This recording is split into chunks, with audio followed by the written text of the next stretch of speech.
How to change join on and join off in Roblox. Hi everyone, welcome back to our channel.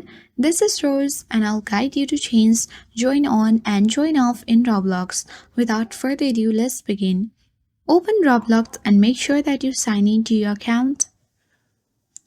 Afterwards, you need to allow Roblox to send you notifications. Tap on the more icon at bottom right corner.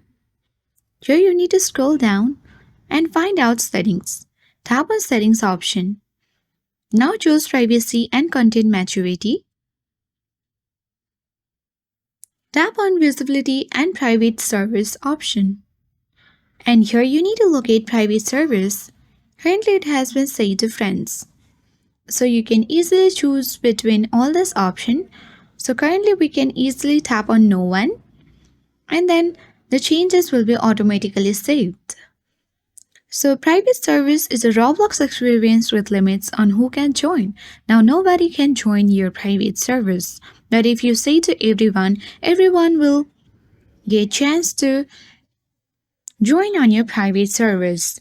So in this way you can easily control who can join you in Roblox. I hope this guide was helpful. If it was, then do like, share, comment and don't forget to subscribe. Thank you for watching and I'll see you in the next video.